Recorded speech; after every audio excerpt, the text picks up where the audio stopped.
2015년 1월 영하 20도가 넘는 혹한의 새벽 3시. 함경북도 두만 강변에서 한 여성이 얼어붙은 강 위를 무릎으로 기어가고 있었습니다. 10년간 군복을 입고 나라를 지켰던 그녀가 이제는 그 나라를 등지고 목숨을 걸고 있었습니다. 순찰대의 손전등 불빛이 강 위를 비추고 군견이 짖는 소리가 들려왔습니다. 과연 그녀는 무사히 강을 건널 수 있었을까요? 여러분의 구독과 좋아요 하나하나가 숨겨진 북한의 진실을 세상에 알리는 힘이 됩니다. 제 이야기는 함경북도 청진에서 시작됩니다. 22살이던 2005년 봄, 저는 바닷가 마을 작은 집에서 부모님과 살고 있었습니다. 아버지는 탄광에서 일하셨고 어머니는 식료품 공장에서 일하셨어요. 우리 집은 가난했습니다.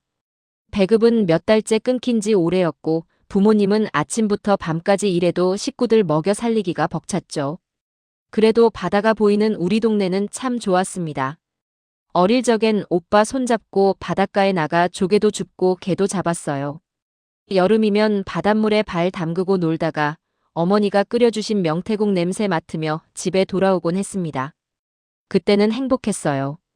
배는 고팠지만 가족이 함께 있으니까요. 하지만 제가 20살이 넘자 집안 형편은 더 어려워졌습니다. 오빤 해군에 입대해서 집을 떠났고 남동생은 대학에 떨어져서 건설 현장에서 일했어요. 저는 고등중학교를 졸업하고도 갈 곳이 없었습니다. 직장 배치를 받아야 하는데 우리 같은 평민 집안 딸아이에게 좋은 자리가 올 리 없었죠. 그저 공장이나 협동농장에 배치되어 평생 고된 노동을 하며 사는 것, 그게 제 앞에 놓인 미래였습니다. 어느 날 저녁 어머니가 말씀하셨어요. 수연아, 너도 군대 가는 게 어떻겠니? 여자가 군대 가면 밥은 먹고 산다고 하더라. 그때 저는 깜짝 놀랐습니다. 여자가 군대를요? 하지만 어머니 말씀이 맞았어요. 군대에 가면 적어도 밥은 굶지 않는다고 했으니까요. 게다가 군대를 제대하면 당에서 직장도 배치해준다고 했습니다. 마침 해군 부대에 있던 오빠한테서 편지가 왔어요. 수연아, 군대 와라. 고생스럽지만 출세할 수 있는 길이다. 오빠가 잘 도와줄게. 오빠는 제가 태어났을 때부터 저를 끔찍이 아꼈습니다. 그런 오빠가 권하니 저도 용기가 났어요. 그렇게 저는 조선인민군 여군 모집에 지원했습니다. 키도 크고 건강했던 저는 합격했어요. 부모님은 걱정 반 기대 반으로 저를 보내셨습니다. 우리 딸 고생 좀 하겠구나. 그래도 나라 지키는 일이니 자랑스럽다. 아버지가 제 어깨를 토닥이며 말씀하셨죠. 입대하는 날 저는 바닷가를 마지막으로 둘러봤습니다. 저 푸른 바다 너머엔 뭐가 있을까요? 그땐 궁금하지도 않았어요. 그저 군복 입고 조국을 지키는 멋진 여군이 되겠다는 생각뿐이었습니다. 그게 제 인생에서 가장 좋은 선택이라고 믿었으니까요. 군 생활은 제가 생각했던 것보다 훨씬 힘들었습니다. 새벽 5시에 일어나 훈련하고 하루 종일 일하고 밤에는 사상 교육을 받았어요. 배급도 제대로 나오지 않아서 늘 배가 고팠죠. 그래도 저는 참았습니다. 오빠도 이렇게 견디고 있을 거라 믿었으니까요. 언젠가 만나면 서로 고생담을 나누며 웃을 수 있을 거라 생각했습니다. 그런데 2008년 봄, 제 인생이 송두리째 흔들리는 일이 벌어졌습니다. 부대 정치부에서 저를 급히 부르더니 차가운 목소리로 통지서를 건넸어요. 동무의 오라버니가 훈련 중 순직했소. 조국을 위해 영광스럽게 희생하신 혁명 열사요. 그 순간 눈앞이 캄캄했습니다. 제가 뭘 잘못 들은 건가 싶어서 몇 번이나 물었어요. 네. 우리 오빠가요? 무슨 말씀이세요? 하지만 그게 전부였습니다. 어떻게 죽었는지, 어디서 무슨 일이 있었는지 아무것도 알려주지 않았어요. 그건 군사 기밀이요. 동무는 그저 오라버니가 영웅이라는 걸 자랑스럽게 여기면 돼요. 저는 그 자리에서 무릎이 꺾였습니다. 27살 한창 젊은 나이에 우리 오빠가 죽었다고요? 도대체 왜요? 무슨 훈련이길래요? 집에 가서 부모님을 뵈었을 때 어머니는 하루 종일 우셨습니다. 내 아들, 내 아들. 아버지는 한마디도 하지 못하시고 그저 담배만 피우셨어요. 남동생은 구석에서 떨고 있었고요. 우리 가족은 완전히 무너졌습니다. 며칠 후 당에서 사람이 왔어요. 동문의 집안은 이제 영웅 가족이요. 자랑스럽게 여기시오. 그리곤 빨간 표창장 한 장을 놓고 갔습니다. 영웅 가족이라고요? 저는 그게 무슨 의미인지 물었습니다. 생활비라도 나오나요? 배급이라도 더 주나요? 아무것도 없었어요. 그저 빨간 종이 한 장과 동네 사람들 앞에서 한번 표창 받는 것, 그게 전부였습니다. 오히려 그 후로 우리 집은 더 감시를 받았어요. 혁명 열사 가족이니까 모범을 보여야 한다면서요. 부모님은 더 열심히 일해야 했고 남동생은 더 힘든 노동에 동원되었습니다. 저도 부대에서 오라버니의 뒤를 이어 더욱 충성하라는 말만 들었죠. 그때 저는 처음으로 이상하다고 느꼈습니다. 우리 오빠는 나라를 위해 목숨을 바쳤는데 왜 가족들은 아무것도 받지 못하고 오히려 더 고생해야 하나요? 영웅이면 영웅답게 대우해줘야 하는 거 아닌가요? 여러분도 아시다시피 우리나라에선 국가 유공자 가족들을 잘 보살펴주잖아요. 6.25 때 전사하신 분들 유가족도 지원받는다고 들었습니다. 그런데 북에선 왜 이러나요? 저는 그때부터 뭔가 잘못되었다고 느끼기 시작했습니다. 하지만 군인인 저는 그런 생각을 입 밖에 낼 수 없었어요. 그저 가슴속에 묻어두고 오빠 사진을 보며 혼자 울었습니다. 오빠가 떠난 후 저는 더욱 열심히 군 생활을 했습니다.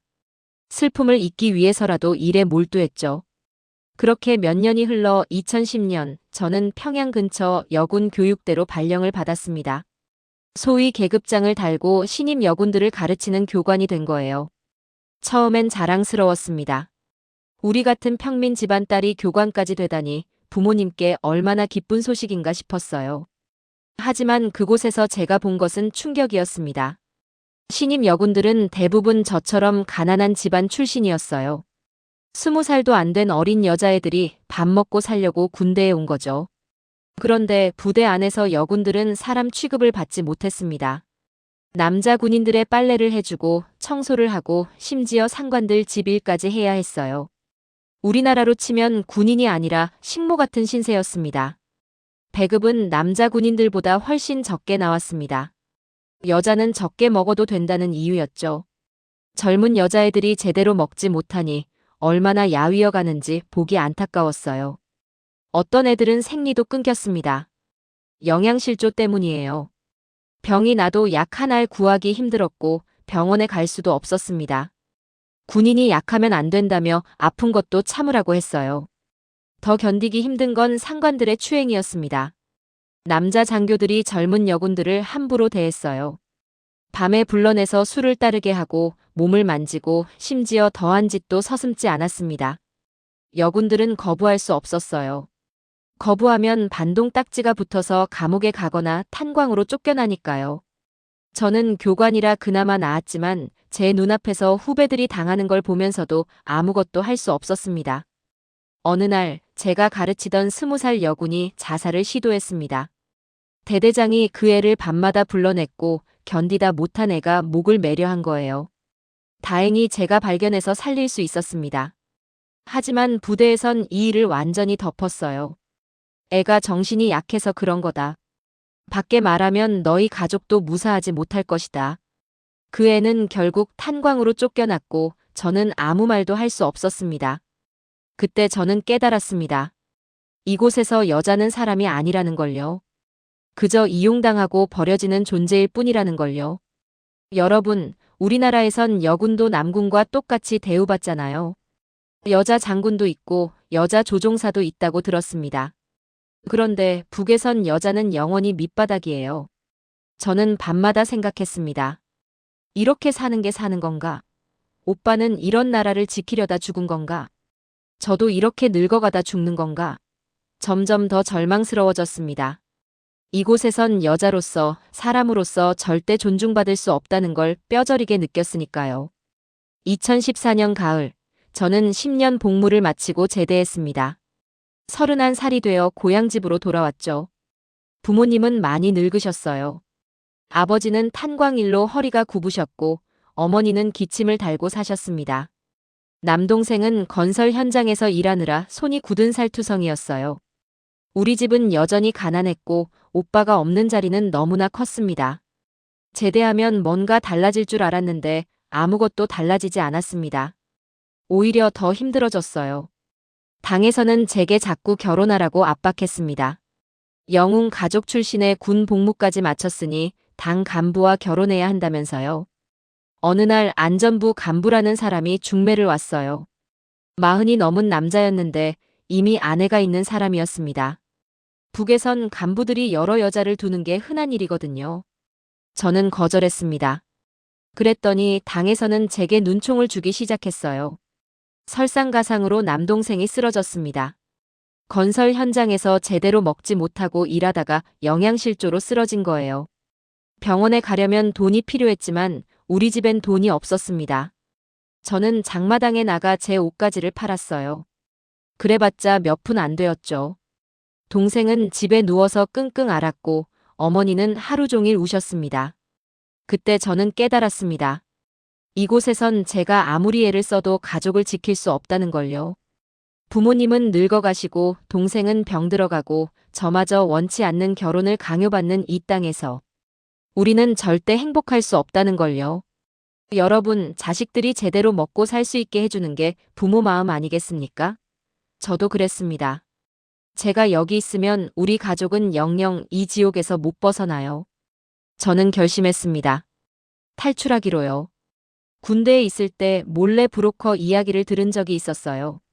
중국으로 넘어갈 수 있게 도와주는 사람들이 있다고요. 저는 그 사람을 찾아냈습니다. 20만 원 있으면 두만강까지 데려다 주겠다고 했어요. 저는 제 전 재산을 긁어 모았습니다. 군대에서 받은 월급, 제대하며 받은 얼마 안 되는 돈, 옷까지 팔아서 모은 돈, 다 합쳐서 겨우 20만 원이었습니다. 가장 힘든 건 부모님께 말씀드리는 일이었습니다. 솔직히 말할 수 없었어요. 말씀드리면 말리실 게 뻔했고 혹시라도 부모님이 연루되실까봐 무서웠습니다. 그래서 거짓말을 했습니다. 엄마, 아빠, 제가 잠깐 함흥에 일 보러 갑니다. 일주일쯤 걸릴 거예요. 어머니는 걱정하셨어요. 혼자 가니? 조심해라. 저는 부모님 얼굴을 한참 동안 쳐다봤습니다. 이게 마지막 일지도 모른다는 생각에 눈물이 났어요. 떠나는 날 새벽, 저는 잠든 부모님 방문 앞에서 한참을 섰습니다. 아버지, 어머니 죄송합니다. 제가 꼭 다시 모시러 오겠습니다. 제가 꼭 남한에 가서 돈 벌어서 부모님 모셔올게요. 속으로 그렇게 다짐하며 집을 나섰습니다.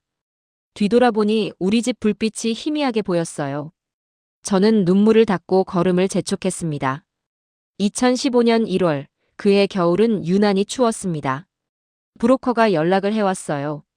이번 주 안에 가야 합니다. 강이 완전히 얼었으니 지금이 기회요. 저는 작은 보따리 하나만 챙겼습니다. 사진 몇 장, 옷 한두 벌, 그게 전부였어요. 집에서 가져온 오빠 사진도 넣었습니다. 오빠, 나 좀 도와줘. 제발 부탁이야. 사진 속 오빠에게 속삭였죠. 함경북도 온성까지 가는 길은 멀고도 험했습니다. 기차도 제대로 안 다니고 검문소마다 신분증을 검사했어요. 저는 군 제대 증명서를 보여주며 친척집 간다고 거짓말했습니다. 군인 출신이라 그나마 의심을 덜 받았죠. 사흘을 걸려서 온성군 두만강 근처 마을에 도착했습니다. 브로커가 저를 어느 빈집으로 데려갔어요. 오늘 밤 새벽 3시에 출발합니다. 그 전까지 푹 쉬세요. 하지만 어떻게 잠이 오겠습니까? 저는 온종일 떨었어요. 성공하면 자유를 얻지만 실패하면 정치범 수용 소행이거나 총살이었으니까요. 군대에 있을 때 탈북 시도한 사람들이 어떻게 처형되는지 직접 봤습니다. 그 기억이 자꾸 떠올랐어요. 새벽 3시, 브로커가 저를 깨웠습니다. 가십시다. 조용히 따라오세요. 밖은 칠흑같이 어두웠어요. 영하 20도가 넘는 추위에 손발이 얼어붙는 것 같았습니다. 저는 브로커 뒤를 따라 강변으로 갔어요. 멀리서 경비대 초소 불빛이 보였고 순찰견 짖는 소리도 들렸습니다. 두만강은 완전히 얼어 있었습니다. 저기 보이는 불빛이 중국입니다. 강 위로 기어서 건너가세요. 절대 서면 안 됩니다. 경비대가 봅니다. 브로커가 속삭였어요. 저는 숨을 크게 들이쉬고 강 위로 내려갔습니다. 얼음이 너무 미끄러웠어요. 무릎으로 기어가는데 바지가 찢어지고 살이 까졌습니다. 하지만 아픈 걸 느낄 겨를이 없었어요. 그때였습니다. 저 멀리서 순찰대 목소리가 들렸어요. 저기 뭐야? 누구냐? 손전등 불빛이 이쪽을 비췄습니다. 제 심장이 멎는 줄 알았어요. 브로커가 다급하게 속삭였습니다. 엎드리세요. 움직이지 마세요. 저는 얼음 위에 완전히 엎드렸어요. 숨소리조차 내지 않으려고 입을 막았습니다. 순찰대가 가까이 오는 소리가 들렸어요. 군화 소리, 순찰견이 킁킁거리는 소리. 저는 속으로 기도했습니다. 하늘에 계신 오빠, 부모님, 제발 저 좀 도와주세요. 저 좀 살려주세요. 30년 넘게 살면서 그렇게 간절하게 빌어본 적이 없었습니다. 얼마나 지났을까요? 영원 같은 시간이었지만 아마 10분쯤 지났을 겁니다. 순찰대가 다른 방향으로 가는 소리가 들렸어요. 브로커가 제 팔을 잡아당겼습니다. 지금입니다. 빨리. 저는 있는 힘을 다해 강을 건넜습니다. 무릎이 피투성이가 되고 손이 얼어붙었지만 멈출 수 없었어요. 드디어 강 건너편 땅을 밟았습니다. 중국 땅이었어요. 저는 그 자리에 주저앉아 울었습니다. 살았다는 안도감과 부모님을 두고 왔다는 죄책감이 한꺼번에 밀려왔습니다. 중국 땅에 발을 디뎠을 때 저는 자유를 얻었다고 생각했습니다. 이제 북한 경비대를 피했으니 안전할 거라고 믿었어요. 하지만 그건 큰 착각이었습니다. 중국에서의 삶은 또 다른 지옥이었으니까요. 브로커가 저를 조선족 마을로 데려갔어요. 연변 어느 작은 마을이었는데 거기엔 탈북자들이 몰래 숨어 사는 집이 있었습니다. 방 하나에 여자 5명이 숨어 지냈어요. 모두 제 또래거나 더 어린 여자들이었습니다. 우리는 낮에는 절대 밖에 나갈 수 없었어요. 중국 공안이 단속을 나오면 북한으로 바로 송환되니까요. 여러분, 중국이 그렇게 가까운데도 우리는 그곳에서 사람 취급을 못 받았습니다. 불법 체류자라는 이유로요. 북한에선 체제가 무서워서 숨죽이고 살았다면 중국에선 공안이 무서워서 숨죽이고 살았어요. 창문도 제대로 못 열고 햇빛도 못 보고 하루 종일 방 안에만 웅크리고 있었습니다. 돈을 벌어야 했습니다. 한국으로 가려면 브로커에게 돈을 더 줘야 했거든요. 저는 조선족 아주머니가 운영하는 작은 식당에서 일했어요. 새벽 5시부터 밤 11시까지 하루 18시간씩 일했습니다. 설거지하고 청소하고 손님상 나르고. 월급은 한 달에 100만 원도 안 되었어요.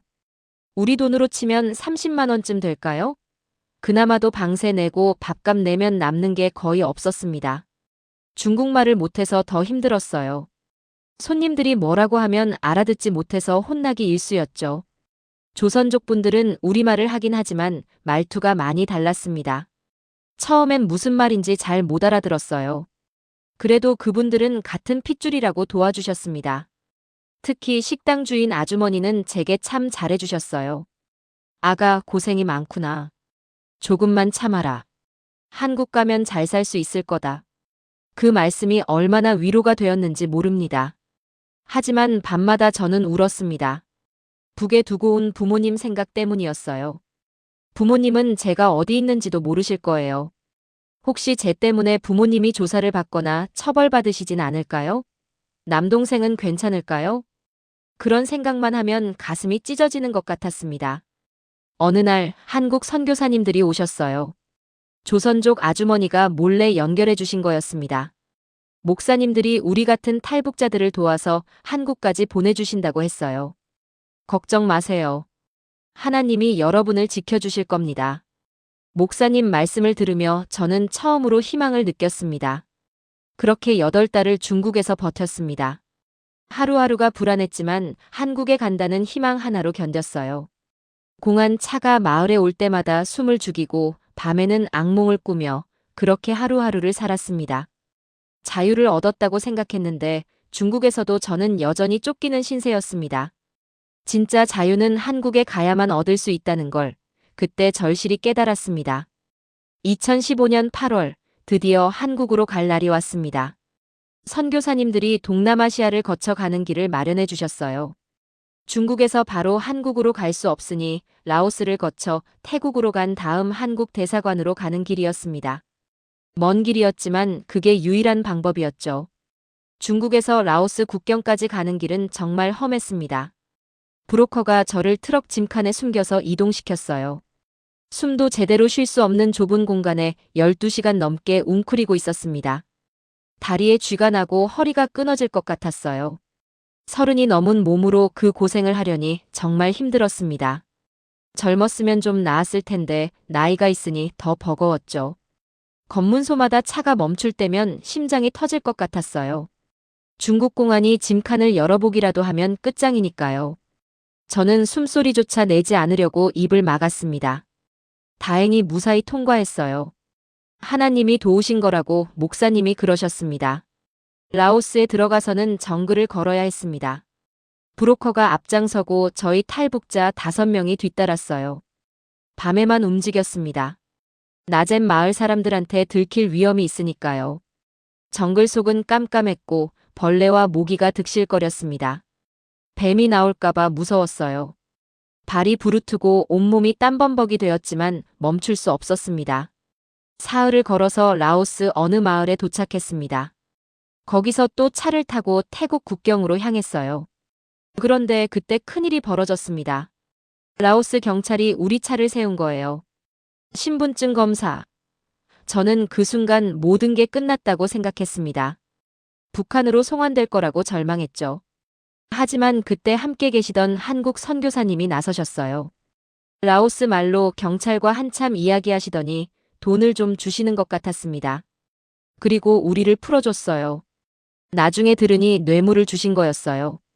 선교사님이 자기 돈을 쓰셔서 우리를 살리신 겁니다. 저는 그 은혜를 평생 잊을 수 없습니다. 태국에 도착한 건 10월 초였습니다. 방콕 한국 대사관 앞에 섰을 때 저는 울음을 터뜨렸어요. 태극기가 펄럭이는 걸 보니 정말 살았구나 싶었습니다. 대사관 직원분이 나와서 저희를 맞아주셨어요. 고생 많으셨어요. 이제 안전합니다. 대한민국이 여러분을 보호하겠습니다. 그 말을 듣는 순간 저는 그 자리에 주저앉아 엉엉 울었습니다. 북한에서 태어나 30이 넘도록 한 번도 보호받아 본 적 없었던 제가 처음으로 누군가 저를 지켜주겠다는 말을 들었습니다. 그게 얼마나 감격스러웠는지 몰라요. 대사관에서 일주일쯤 머물렀습니다. 서류 작업도 하고 건강검진도 받고 한국에 가기 위한 준비를 했어요. 저는 매일 밤 기도했습니다. 이제 곧 자유 대한민국에 갑니다. 부모님, 조금만 기다리세요. 제가 꼭 모시러 오겠습니다. 그렇게 다짐하며 한국행 비행기를 기다렸습니다. 2015년 11월, 저는 인천공항에 도착했습니다. 비행기에서 내려 한국 땅을 밟는 순간, 저는 그 자리에 무릎을 꿇었어요. 감사합니다. 정말 감사합니다. 계속 그 말만 되풀이했습니다. 32살, 제 인생에서 가장 감격스러운 순간이었습니다. 처음 석 달은 하나원이라는 곳에서 지냈습니다. 탈북자들이 한국 사회에 적응하도록 교육받는 곳이에요. 거기서 저는 충격을 받았습니다. 이곳 사람들은 밤에도 불을 환하게 켜놓고 살았어요. 북에선 전기가 귀해서 촛불 켜고 살았는데 여긴 밤이 되면 온 동네가 불야성이었습니다. 편의점은 24시간 문을 열고 사람들은 밤늦게까지 거리를 다녔어요. 아, 이게 자유구나. 이게 풍요구나. 그때 실감했습니다. 인터넷도 신기했어요. 북한 소식을 검색해봤는데 그동안 몰랐던 진실들이 쏟아져 나왔습니다. 김정은이 얼마나 호화롭게 사는지, 북한 주민들은 얼마나 굶주리는지. 제가 군대에 있을 때 모르고 지나쳤던 일들이 다 나와 있었어요. 저는 밤새 울었습니다. 우리가 그렇게 속고 살았구나 싶어서요. 한국말도 달랐습니다. 저는 북한식으로 말했는데 사람들이 제 말투를 신기해했어요. 동무, 위대한 같은 말을 쓰면 사람들이 웃었습니다. 처음엔 창피했지만 점점 적응했어요. 지금은 거의 남한말로 바뀌었답니다. 그래도 가끔 북한말이 튀어나올 때가 있어요. 음식 맛도 달랐습니다. 남한 음식은 북한보다 달고 기름졌어요. 처음엔 적응이 안 됐지만 지금은 좋아하게 됐습니다. 그래도 가끔 어머니가 끓여주시던 명태국이 그립습니다. 북에서 먹던 그 맛을 여기선 찾을 수 없어요. 저는 검정고시를 쳐서 고등학교 졸업장을 땄습니다. 그리고 지금은 탈북자 상담사로 일하고 있어요. 저처럼 북에서 넘어온 분들을 도와주는 일입니다. 특히 여성 탈북자들이 한국에서 잘 정착하도록 돕고 있죠. 제가 겪었던 고통을 후배들은 덜 겪었으면 하는 마음입니다. 하지만 매일 밤 저는 북에 두고 온 부모님을 생각합니다. 지금 어떻게 지내실까요? 제가 탈북한 걸 아시고 얼마나 놀라셨을까요? 혹시 처벌받으신 건 아닐까요? 남동생은 무사할까요? 그 생각만 하면 가슴이 미어집니다. 저는 꿈을 꿉니다. 언젠가 통일이 되어서 제가 부모님을 다시 만나는 꿈을요.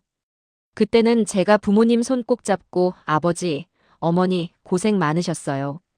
이제 편히 사세요라고 말씀드리고 싶습니다. 우리 세대의 통일을 봤으면 좋겠어요. 6.25 때 헤어진 이산 가족들처럼 저도 부모님을 평생 못 보고 가는 건 아닐까 두렵습니다. 여러분, 자유는 공짜가 아닙니다. 저는 목숨을 걸고 여기까지 왔어요. 그만큼 자유가 소중하다는 걸 압니다. 대한민국에 감사합니다.